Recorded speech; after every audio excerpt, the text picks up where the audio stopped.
जय हिंद जय भारत। तो दोस्तों एक और नई वीडियो में आपका फिर से बहुत बहुत स्वागत है आपका पायल की दुनिया यूट्यूब चैनल में। जी हाँ दोस्तों, आप सभी को बता दें 8th पे कमीशन को लेकर इस समय चर्चा जोरों शोरों से चल रही है। इसी बीच सरकार की तरफ से एक बेहद ही बड़ी अपडेट निकलते हुए नजर आई है। जी हाँ दोस्तों, आप सभी को बता दें क्या केंद्रीय कर्मचारियों के लिए ये सबसे बड़ी खबर साबित हो सकती है। जी हाँ दोस्तों, सरकार ने बदलने जा रही है ये जरूरी नियम। 15 दिसंबर से ये नियम लागू होंगे। वो कौन से नियम है जो सरकार बदलने जा रही है 15 दिसंबर से, जो कि आप सभी पर लागू होंगे, उस पर पूरी विस्तृत चर्चा की जाएगी। साथ ही साथ क्या 1 जनवरी 2026 से ही 8th पे कमीशन लागू होगा, इसको लेकर भी सरकार ने कुछ बड़ी अपडेट्स दी है, कुछ बड़े जवाब दिए हैं यहाँ पर। तो उन सभी पर चर्चा होगी। वीडियो में लास्ट तक बने रहिएगा। साथ ही फ्रेंड्स, अगर आप चैनल पर पहली बार विजिट करते हैं तो चैनल को सब्सक्राइब कर वीडियो को एक लाइक और एक शेयर जरूर करके जाइएगा। तो बढ़ते हैं आज की पहली और सबसे बड़ी खबर की तरफ। केंद्रीय कर्मचारियों के लिए है खबर, सरकार ने बदले हैं ये जरूरी नियम, 15 दिसंबर से होंगे लागू। सरकार के इस फैसले का सीधा असर देश भर के सीजीएचएस और ईसीएचएस लाभार्थियों पर पड़ेंगे। पुराने रेट्स को लेकर अस्पताल लंबे समय से शिकायत कर रहे थे कि मेडिकल लागत बढ़ने के बावजूद भुगतान दरें अपडेट नहीं हुई है। जी हाँ दोस्तों, आप सभी को बता दें केंद्र सरकार ने सीजीएचएस और ईसीएच से जुड़े नियमों में बड़ा बदलाव करते हुए नई गाइडलाइन जारी कर दी है। रक्षा मंत्रालय ने 15 दिसंबर 2025 से संशोधित सीजीएचएस और ईसीएचएस रेट्स लागू करने का आदेश यहां पर जारी कर दिया है। इसके साथ ही सभी मौजूदा करार इस तारीख को आधी रात से रद्द माने जाएंगे। यानी अब सभी निजी अस्पतालों के फिर से डिजिटल आवेदन करने पैनल पर बने रहने की प्रक्रिया पूरी करनी होगी। जो कि अस्पताल समय पर अंडरटेकिंग नहीं जमा करेगा, उन्हें अपने आप डिपेंड माना जाएगा। जी हाँ दोस्तों, यहाँ पर सरकार ने ये बड़ा रुख लिया है। देश भर के सीजीएचएस और ईसीएचएस लाभार्थियों को फायदा। सरकार के इस फैसले का सीधा असर देश भर के सीजीएचएस और ईसीएचएस लाभार्थियों पर पड़ेगा। पुराने रेट्स को लेकर अस्पताल लंबे समय से शिकायत कर रहे थे कि मेडिकल लागत बढ़ने के बावजूद भुगतान दरें अपडेट नहीं हुई थी। वहीं दूसरी तरफ पेंशनर और सरकारी कर्मचारी चाहते थे कि बिलिंग में पारदर्शिता हो और सेवा से इनकार पर जिम्मेदारी तय हो।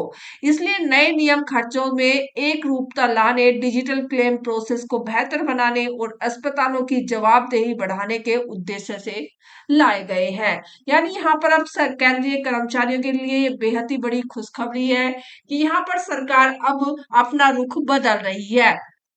क्या है नई डिटेल। साल 2025 में सीजीएचएस सिस्टम में कई बड़े अपडेट पहले ही किए जा चुके हैं, जैसे पेंशनरों के लिए कैशलेस इलाज की सुविधा बढ़ाना, रेफरल सिस्टम को पूरी तरह डिजिटल करना, अस्पतालों का सख्त पेनल्टी लगाना और टेली कंसल्टेशन सेवाएं बढ़ाना। इसके साथ ही सर्जरी, डायग्रासिटिव, आईसीयू, डायलिसिस और रूम रेंट जैसी दरों को भी अपडेट किया गया, ताकि निजी अस्पतालों के मानकों के रूप बेहतर इलाज मिल सके। कुल मिलाकर यह साल सीजीएचएस व्यवस्था को आधुनिक बनाने और मरीज अस्पताल समन्वय सुधारने का रहा है।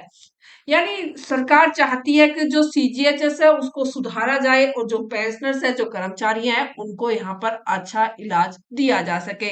अस्पतालों के लिए अब साफ निर्देश जारी कर दिए गए हैं। ऑनलाइन पोर्टल पर लॉगिन करें, डॉक्यूमेंट अपलोड करें, नए नियमों को स्वीकार करें और 90 दिन के भीतर नया समझौता साइन करें।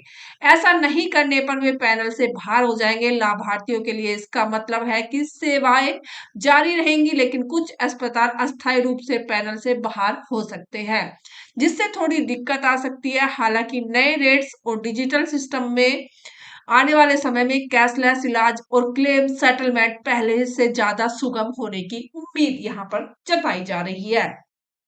जो दूसरी बड़ी अपडेट है, क्या 1 जनवरी 2026 से लागू होगा 8वां वेतन आयोग, सैलरी से लेकर पेंशन समेत। जी हाँ दोस्तों, हाल ही में 8 सीपीसी को लेकर टर्म ऑफ रेफरेंस जारी किया गया है और आयोग को अपनी रिपोर्ट देने के लिए 18 महीने का समय भी लगेगा।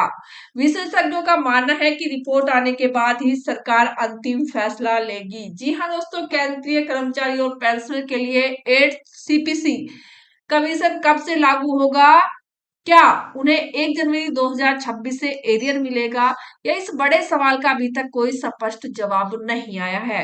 विंटर सेशन की कार्यवाही के दौरान फिर एक बार यह मुद्दा उठा, लेकिन वित्त राज्य मंत्री पंकज चौधरी ने सिर्फ इतना कहा है कि लागू करने की तारीख सरकार खुद तय करेगी और जब भी सिफारिशें स्वीकार होंगी उनके लिए फंड की व्यवस्था कर दी जाएगी। यानी कर्मचारी समुदाय को अभी और लंबा इंतजार करना पड़ सकता है। हाल ही में 8th पे कमीशन का टर्म ऑफ रेफरेंस जारी किया जा चुका है और आयोग को अपनी रिपोर्ट देने के लिए 18 महीने मिले हैं।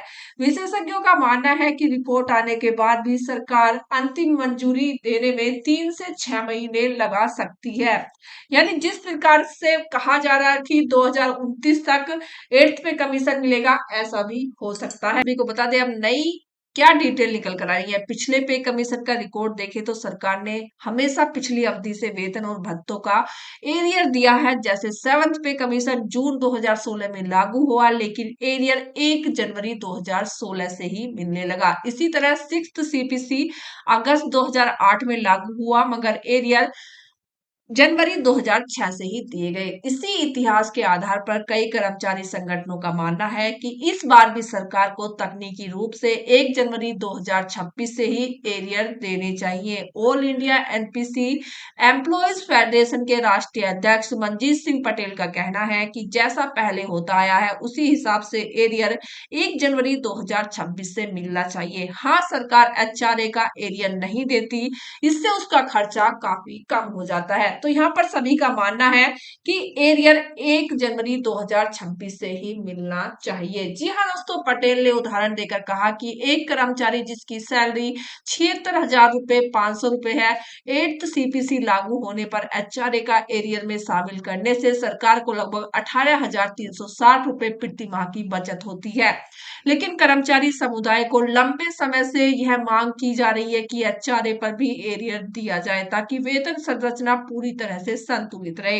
हालांकि पेंशनर्स और कर्मचारी के एक बड़े वर्ग का मत है कि आर्थिक स्थिति कमजोर होने पर सरकार कभी-कभी लागू करने की तारीख आगे बढ़ाने या एरियर समिति रखने जैसे फैसले भी ले सकती है।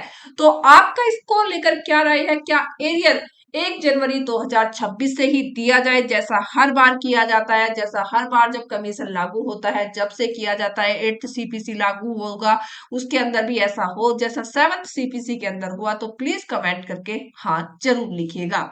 साथ साथ कर्मचारी संगठनों ने अब क्या कहा है? कर्मचारी संगठनों का कहना है कि अगर सरकार आर्थिक परिस्थितियों का हवाला देकर एरियर की तारीख आगे खिसकाती है तो तब तक 7th सीपीसी ही salary, DA, HRA, transport allowance और इंक्रीमेंट लागू रहेंगे। यानी जो 7th सीपी में लागू रहा सैलरी के अंदर वो ही लागू रहे। मतलब यह है कि कर्मचारी अपनी नियमित वार्षिक बढ़ोतरी तो पाते रहेंगे, लेकिन 8th पे कमीशन का लाभ एक तय नई तारीख से ही मिलेगा। फिलहाल सरकार की ओर से कोई अंतरिम संकेत अभी तक नहीं आया है, लेकिन जमीनी हालात और पिछले रिकॉर्ड को देखते हुए उम्मीद यही है कि एरियर 1 जनवरी 2026 से ही देने की परंपरा टूटनी नहीं चाहिए। अब इसका फैसला बजट और आर्थिक स्थिति तय करेंगी, क्योंकि आपको तो पता ही है दिन प्रतिदिन महंगाई बढ़ती जा रही है। तो ऐसे में सरकार को भी सोचना चाहिए कि उनका जो एरियर बनता है 1 जनवरी 2026 से सभी कर्मचारी और पेंशनर्स का, वो सरकार को यहाँ पर बनाए रखना चाहिए। यानी 18 महीने का एरियर यहाँ पर सरकार को देना होगा।